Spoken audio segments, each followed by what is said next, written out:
आज हम पढ़ेंगे function oriented design CS 304 subject की यूनिट 5 पार्ट 2। पार्ट 1 हमने पहले के वीडियो में देख लिया है। आज हम पार्ट 2 के बारे में पढ़ेंगे।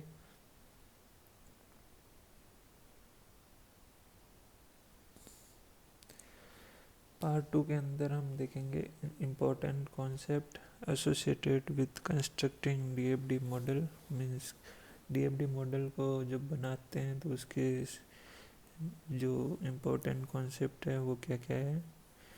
तो सबसे पहले आता है सिंक्रोनस ऑपरेशंस। सिंक्रोनस ऑपरेशंस क्या होते हैं? If two bubbles are directly connected via a data flow arrow, then the operation will be synchronous। Means जब दो फंक्शन को हम अपन बबल से डिनोट करते हैं, तो जब अगर आपके दो फंक्शन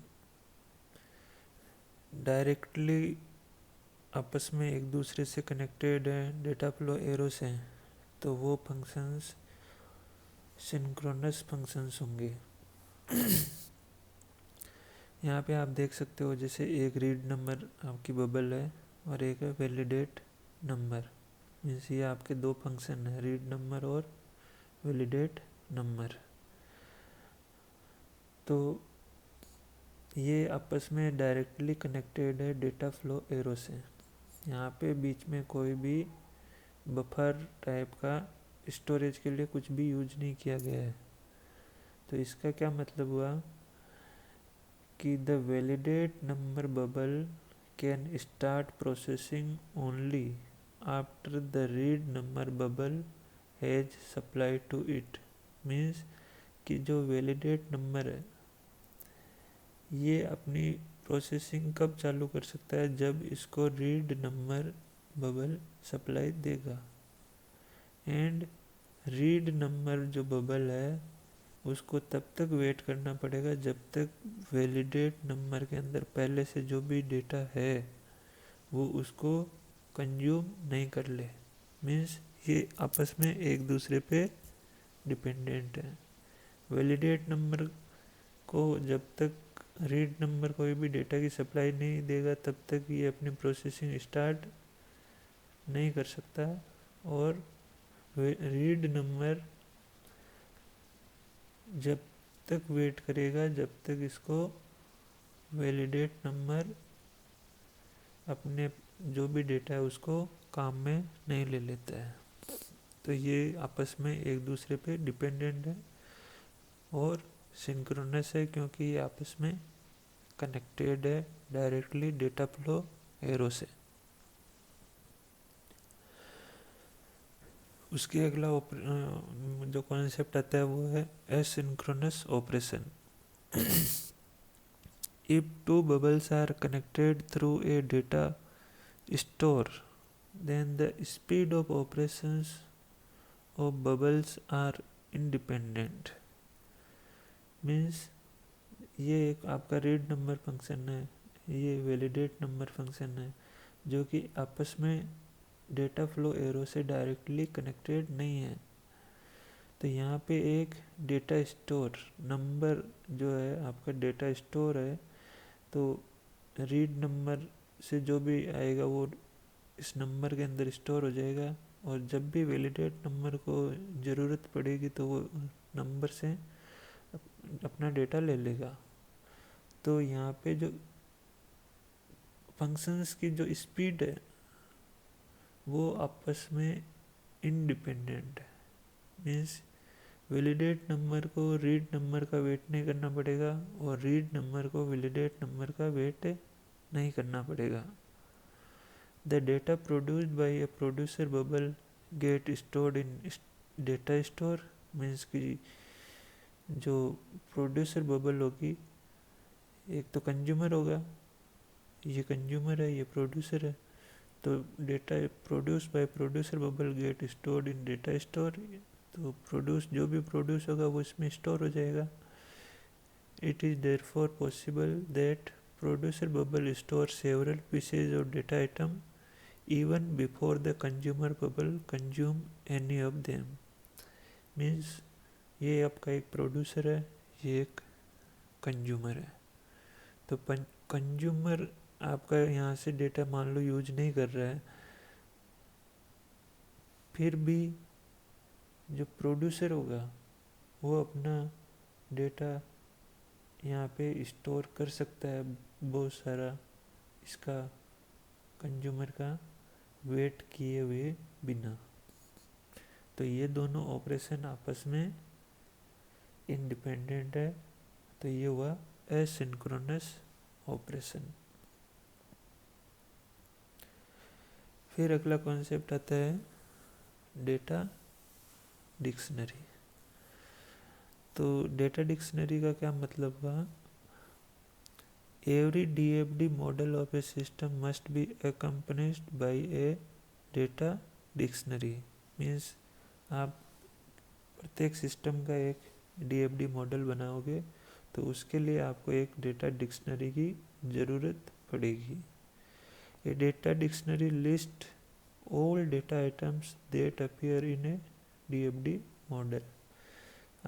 जब आप सिस्टम का डीएफडी मॉडल बनाओगे तो उस डीएफडी मॉडल के अंदर जितने भी डेटा आइटम यूज होंगे उनको आपको डेटा डिक्शनरी के अंदर लिखना पड़ेगा।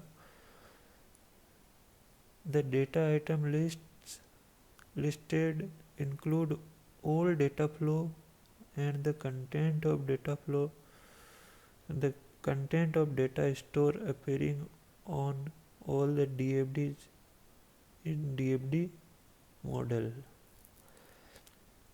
And the DFD model of a system typically consists of several DFD। जब आप किसी भी सिस्टम का डीएफडी बनाते हो तो उसके अंदर बहुत सारे डीएफडी से मिल के बनता है वो, जैसे level 0 DFD, level 1 DFD, level 2 DFD. However, a single data dictionary should capture all the data appearing in all the DFDs consisting the DFD model of a system। तो आपके बहुत सारे डेटा फ्लो डायग्राम बनेंगे किसी भी system, जब आप DFD model बनाते हो किसी भी सिस्टम का तो उसके लिए आपको जो एक ही डेटा डिक्शनरी बनानी है, और वो डेटा डिक्शनरी उस जितने भी डीएफडीज बन रहे हैं उनमें जितने भी डेटा काम में आ रहे हैं उनको सभी को कैप्चर करने की क्षमता रखे, वो आपकी डेटा डिक्शनरी ऐसी होनी चाहिए। मीन्स आपका जो एक सिस्टम होगा उसका एक डीएफडी मॉडल होगा, वो डीएफडी मॉडल बहुत सारे डीएफडी से मिलके बनता है, और उनके लिए आपको एक सिंगल डेटा डिक्शनरी बनानी है जो कि सभी डेटा को कैप्चर कर सके। For example, A data dictionary entry may represent the data gross pay consist of the component regular pay and overtime pay। Means आपका एक डेटा है ग्रॉस पे, ये आपका रेगुलर पे और ओवर टाइम पे से दोनों से मिलके बना हुआ है।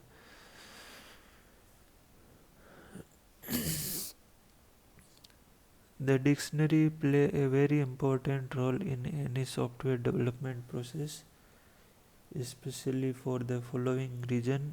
मीन्स किसी भी सॉफ्टवेयर डेवलपमेंट में डेटा डिक्शनरी का बहुत बड़ा रोल है। उसके निम्न कारण है, जैसे a data dictionary provide a standard terminology for all relevant data for use by the developer working in a project. Means जो आप सॉफ्टवेयर बना रहे हो या कोई प्रोजेक्ट बना रहे हो तो उसके अंदर डेटा डिक्शनरी का क्या काम है कि जो जो उसके अंदर डेटा की टर्मिनोलॉजी काम में आ रही है उसका एक स्टैंडर्ड टर्मिनोलॉजी मीनिंग आपको मिलता है इसके अंदर, क्योंकि डेवलपर अलग अलग हो सकते हैं, और अगर सभी का क्या हो सकता है कि अलग अलग ओपिनियन हो सकती है और अलग अलग सब डेटा नेम दे सकते हैं। तो अगर उनमें एक अपन स्टैंडर्ड टर्मिनोलॉजी यूज नहीं करेंगे तो क्या है कि कन्फ्यूजन हो सकता है और बहुत सारे रिडंडेंट डेटा नेम हो सकते हैं। तो उस कन्फ्यूजन को दूर करने के लिए आपको एक स्टैंडर्ड टर्मिनोलॉजी यूज करनी होती है जिसे डेटा डिक्शनरी आपको प्रोवाइड कराती है।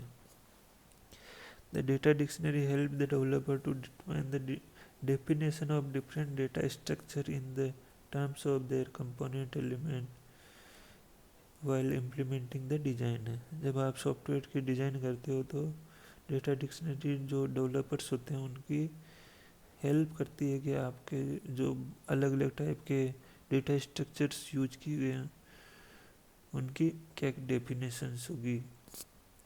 The data dictionary helps to perform impact analysis. Impact analysis क्या है कि it is possible to determine the effect of some data on various processing activities and कि आपकी जो अलग अलग it is possible to determine the effect of some data on various processing activities कि जो डेटा है उसका प्रोसेसिंग एक्टिविटीज़ के ऊपर क्या इफेक्ट पड़ रहा है या प्रोसेसिंग एक्टिविटीज़ का डेटा पे क्या इफेक्ट पड़ रहा है वो अपन एनालिसिस कर सकते हैं और उसका हम इम्पैक्ट एनालिसिस बोलते हैं डेटा डिक्शनरी की हेल्प से। क्या हो सकता है जैसे किसी भी फंक्शनलिटी के अंदर बग कैसे एरर कैसे आइडेंटिफाई करेंगे।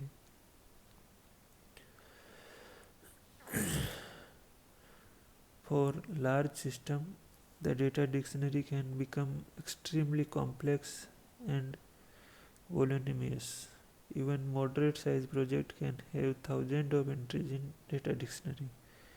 तो क्या होता है कि जैसे अब आपका सिस्टम बहुत बड़ा है तो उसके लिए डेटा डिक्शनरी है वो उसकी साइज बढ़ जाती है और वो कॉम्प्लेक्स हो जाती है।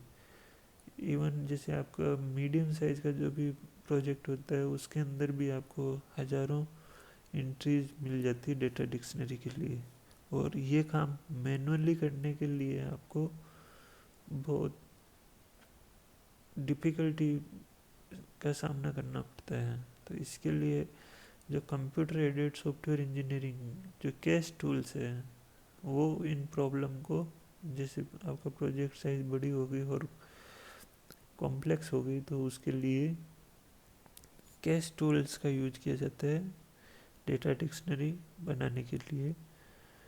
Most cache tool usually capture the data item appearing in DFDs as a DFD is drawn automatically generate the data dictionary।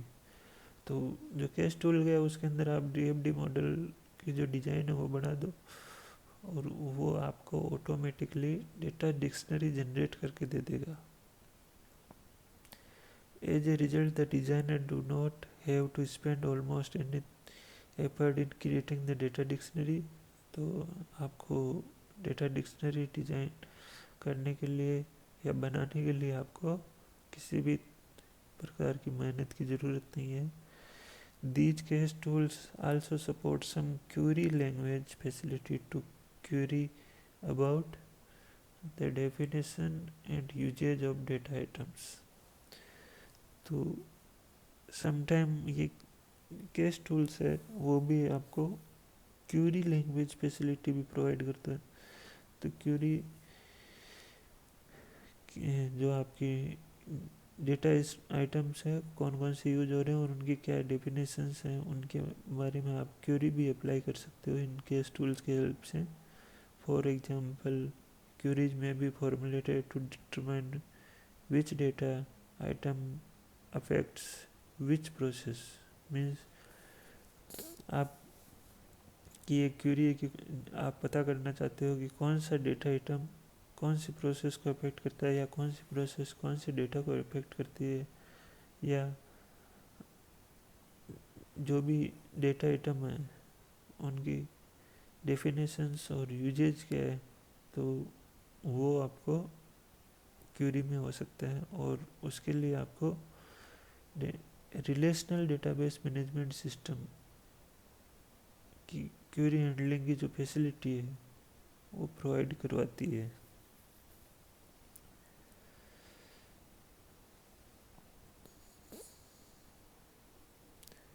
तो हम जो इसका अगला पार्ट है वो हम अगले वीडियो में देखेंगे।